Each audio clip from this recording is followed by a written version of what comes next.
वालेकुम। आज की वीडियो में हम डुओडेनम की बात करेंगे। अब डुओडेनम का मैं एक बार इस मॉडल के थ्रू एंड दूसरे मॉडल के थ्रू समझाऊंगा। मेनली दूसरे मॉडल के थ्रू होता क्या है, जो डुओडेनम है जैसे सी शेप स्ट्रक्चर, ये पाइलोरस से आगे की कहते हैं ये स्टार्ट हो रहा है और ये 4 पार्ट्स में डिवाइड हुआ होता है। सुपीरियर पार्ट, फिर डिसेंडिंग पार्ट, फिर ये कहते हैं ये हॉरिजॉन्टल सा पार्ट, और फिर एक ये कहते हैं असेंडिंग सा पार्ट।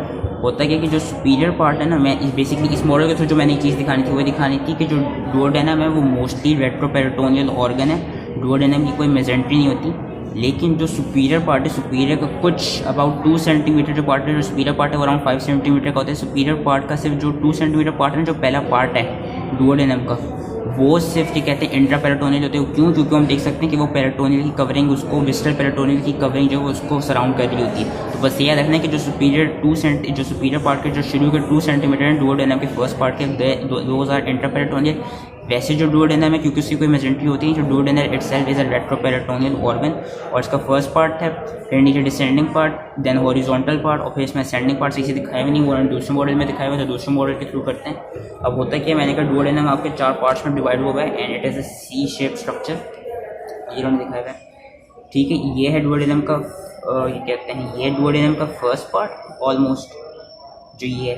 उसके बाद सॉरी उल्टा पकड़ा था मैंने, सॉरी, ये है डुओडेनम का फर्स्ट पार्ट। डुओडेनम के फर्स्ट पार्ट के बाद ये जो सारा ये है सेकंड पार्ट, ये वाला है थर्ड पार्ट एंड ये फोर्थ पार्ट। ठीक है, अब ये जो फर्स्ट पार्ट है, ये जो आगे पाइलोरस से आ रहा है फर्स्ट पार्ट, ये फिर जो यहाँ ये इस पर जो सारा दिखाया है दिस इज ऑल रेट्रोपेरिटोनियल, क्योंकि यहाँ पेरिटोनियल कवरिंग नहीं दिखाई हुई।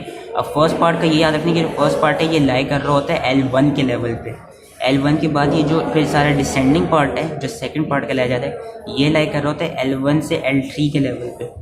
फिर ये जो आपका हॉरिजॉन्टल पार्ट है, जो कि थर्ड पार्ट होता है, ये लाई कर रहा होता है L3 के बॉर्डर पे, क्योंकि ये L1 पे था फर्स्ट पार्ट, फिर ये L1 से L3 में था डिसेंडिंग, ये सारा L3 पे। फिर ये जो फोर्थ पार्ट होते हैं which is the ascending part, ये लाई कर रहा होता है, ये L3 से ऊपर L2 में चला जाता है। ठीक है, तो ये पहला है L1, this is L1 to L3, third part is L3, fourth part is L2, क्योंकि ऊपर को असेंड कर रहा है। अब इसके कुछ रिलेशंस पढ़ लेते हैं जो हम देख सकते हैं। जो फर्स्ट पार्ट है, फर्स्ट पार्ट क्या होता है कि एंटीरियरली इसमें दिखाया नहीं, एंटीरियरली वो एक तरफ से गॉल ब्लैडर से एक तरफ से कनेक्ट हुआ होता है। इसमें उन्होंने सही से दिखाया हुआ नहीं, उन्होंने इसके ऊपर दिखाया हुआ है, लेकिन जो फर्स्ट पार्ट होता है वो एंटीरियरली गॉल ब्लैडर के रिलेशन में आ रहा होता है। और साथ ही एंटीरियरली क्वाड्रेट लोब जो होता है लेवल का, क्वाड्रेट लोब वो एंटीरियरली होते हैं। उसके अलावा जो सुपीरियरली होती है, सुपीरियरली एपिप्लोइक फोरामेन की ओपनिंग होती है डुओडेनम में, और जो फर्स्ट पार्ट होता है डुओडेनम का, वहीं से ही जो आपका लेसेरोमेंटम होते हैं, उसके जो हेपेटोडुओडेनल लिगामेंट जो होता है वही फर्स्ट पार्ट के थ्रू ही लिवर के साथ जाकर अटैच कर रहे होते हैं, and it is in the hepatoduodenal ligament, जिसके अंदर पोर्टल ट्रायड प्रेजेंट होता है। हेपेटोडुओडेनल लिगामेंट में याद रखना पोर्टल ट्रायड प्रेजेंट होता है। फर्स्ट पार्ट हो गया। फर्स्ट पार्ट के पोस्टीरियरली हम देख सकते हैं इतने क्या कहते हैं स्ट्रक्चर्स नहीं है। यूजली मेजर जो वेसल्स हैं, जो IVC होगी, वो पोस्टीरियरली लाई कर रही होती है। बाकी सुपीरियरली इसकी ये कहते हैं एपिप्लोइक फोरामेन की ओपनिंग होती है फर्स्ट पार्ट ऑफ डुओडेनम की। एंटीरियरली इसकी ये कहते हैं ये गॉल ब्लैडर हो गया, लिवर का क्वाड्रेट लोब होता है, एंड इंफीरियरली हम देख सकते हैं कि हेड ऑफ पैंक्रियास लाई कर रहा होता है। अब सिमिलरली जो सेकंड पार्ट होता है, सेकंड पार्ट में भी देख सकते हैं कि सेकंड पार्ट के जो मीडियली है, medially head of pancreas, bile duct की opening, hepatopancreatic ampulla, main pancreatic duct की ओपनिंग, ये सारी ये कहते हैं सेकंड पार्ट की मीडियली लाई कर रही होती है। वेरे सेकंड पार्ट के लेटरली आपका ट्रांसवर्स कोलोन आ जाता है, एंड जो ये कहते हैं ट्रांसवर्स कोलोन होते हैं, ट्रांसवर्स कोलोन के साथ नीचे को जाके जो फ्लेक्चर होता है, जो राइट कोलिक फ्लेक्चर, जो राइट कोलिक फ्लेक्चर होते हैं, वो सेकंड पार्ट के लेटरली लाई कर होता है। साथ में सेकंड पार्ट के एंटीरियरली भी राइट लोब होता है लिवर का, एंड साथ में सेकंड पार्ट की जो फंडस है, this is fundus of gall bladder, fundus of gall bladder second part के एंटीरियरली लाई कर होता है। पोस्टीरियरली हम देख सकते हैं, पोस्टीरियरली इसके पास हाइलम ऑफ किडनी होती है, एंड साथ ही जो यूरेटर है, राइट यूरेटर जो है वो पोस्टीरियरली लाई कर रहा होता है। अब जो थर्ड पार्ट है, थर्ड पार्ट देख सकते हैं, थर्ड पार्ट के एंटीरियरली जो सुपीरियर मेसेंटेरिक वेसल्स हैं यूजली वो लाई कर रही होती हैं, और जो पोस्टीरियरली होता है, पोस्टीरियरली हम देख सकते हैं कि इंफीरियर वेना क्या है, एब्डोमिनल एओर्टा एंड जो राइट यूरेटर है, ये सारा इसके थर्ड पार्ट के पोस्टीरियरली लाई कर रहा होता है। उसके बाद जो फोर्थ पार्ट है, फोर्थ पार्ट पे अगेन पोस्टीरियरली जो इंफीरियर वेना केवा वगैरह वो लाई कर जो एब्डोमिनल एओर्टा है वो यूजली पोस्टीरियरली लाई कर होते हैं फोर्थ पार्ट के। एंड क्या कहते हैं फोर्थ पार्ट की एंटीरियरली आई बिलीव जो रूट ऑफ मेजेंट्री होती है स्मॉल इंटेस्टाइन की, वो लाई कर रही होती है। अब होता है कि जो फोर्थ पार्ट होता है, फोर्थ पार्ट से आगे ये जो एक फ्लेक्चर से बन रहा होता है, इस फ्लेक्चर का नाम होता है डुओडेनल जेजुनल फ्लेक्चर, क्योंकि डुओडेनल जेजुनल फ्लेक्चर आगे फिर दुओडेनम से कनेक्ट कर रहा होता है। एंड जो डुओडेनल जेजुनल फ्लेक्चर अपनी जो प्लेस पे रहते हैं, अपनी पोजीशन में एक लिगामेंट के थ्रू रहते हैं, एंड इस लिगामेंट का नाम होता है लिगामेंट ऑफ ट्रीट्स। याद रखें लिगामेंट ऑफ ट्रीट्स की वजह से जो कि पेरिटोनियल लिगामेंट थी वो इसको डुओडेनल जेजुनल फ्लेक्चर को अपनी प्लेस पे रखा होता है।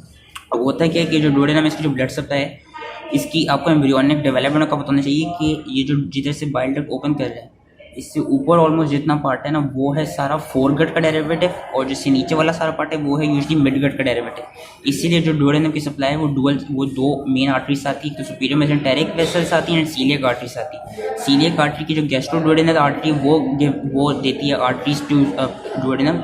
होता है कि डुओडेनम का जो जिधर ये बाइल डक्ट ओपन कर रहा है, जिधर मेजर डुओडेनल पेपिला है, इससे ऊपर जितना सारा पार्ट है ना वो गैस्ट्रोडुओडेनल आर्टरी की जो ब्रांच होती है सुपीरियर पैंक्रियाटिक और डुओडेनल आर्टरी, वो सारा इस एरिया को सप्लाई करी होती है। वेरस बाइल डक्ट से आगे जितना ही सारा पार्ट है, इस सारे पार्ट को सप्लाई करी होती है इंफीरियर पैंक्रियाटिक और डुओडेनल आर्टरी, जिसकी जो ब्रांच होती है वो सुपीरियर मेसेंटेरिक आर्टरी की।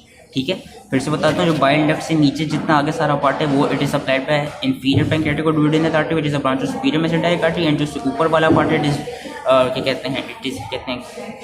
इट इज जो इसकी आर्टिरियल सप्लाई, वो आर्टिरियल सप्लाई होती है सुपीरियर पैंक्रियाटिक और डुओडेनल, एंड सुपीरियर पैंक्रियाटिक और duodenal is a branch of gastroduodenal, and gastroduodenal is a branch of coeliac artery.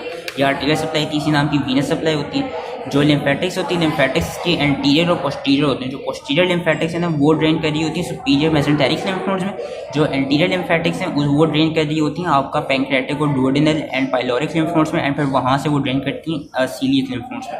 Similarly जो नर्व सप्लाई इसकी क्या है, सिंपैथेटिक एंड पैरासिम्पैथेटिक होती है। पैरासिम्पैथेटिक इसको वेगस नर्व के थ्रू जा रही होती है, वेगस जो सिंपैथेटिक होती है वो इसको through celiac plexus and superior mesenteric plexus वो इसको दे रही होती है सिंपैथेटिक सप्लाई। उसके बाद नर्व हो गई, लिम्फ हो गई, आर्टीरियल्स एंड वेसल्स हो गई। अब इसकी जो एक खास चीज़ जो इससे रिलेटेड क्लिनिकल है वो है डुओडेनल अल्सर्स। दे अगेन जो डुओडेनल अल्सर्स हैं वो भी जो जिनको पैप्टिक अल्सर्स कहते हैं वो यूजली फर्स्ट पार्ट होते हैं, एंड उसमें याद रखना है कि जो गैस्ट्रिक अल्सर्स थे, स्टमक के अल्सर्स, वो जब पोस्टीरियर इरोड करेंगे तो वो जिस आर्टरी को हेमोराज कराते थे वो कराते थे उसकी जो आपकी होती है स्प्लीनिक आर्टरी। डुओडेनल अल्सर का क्या है कि जो फर्स्ट पार्ट है ना यूजली वो फर्स्ट पार्ट इसका क्या कहते हैं इरोड होता है। डुओडेनल अल्सर्स में वहाँ पर अल्सर्स बढ़ते हैं क्योंकि वो डायरेक्टली पाइलोरिक जो पाइलोरस स्टमक का उससे रिलेटेड होते हैं, एंड पाइलोरस वीनो की जो गैस्ट्रिक कॉन्टेंट्स कभी कभी ऐसा हो सकता है कि वो एसिडिक कॉन्टेंट्स इसमें डुओडेनम में आ जाए, जिससे वो डुओडेनम के म्यूकोसा को ब्रेक करा देंगे। उससे फिर होगा क्या, जो आपकी अल्सर प्रोड्यूस होगा वो डुओडेनल अल्सर जो होगा और वो जिस आर्टरी को ब्रेक करेगा वो होगी गैस्ट्रोडुओडेनल आर्टरी। याद रखना है कि इसमें जो डुओडेनल अल्सर में जो आर्टरी हेमोराज कराती है वो होती है gastroduodenal artery. So that was it. I hope please समझ में आ गया, एंड थैंक यू।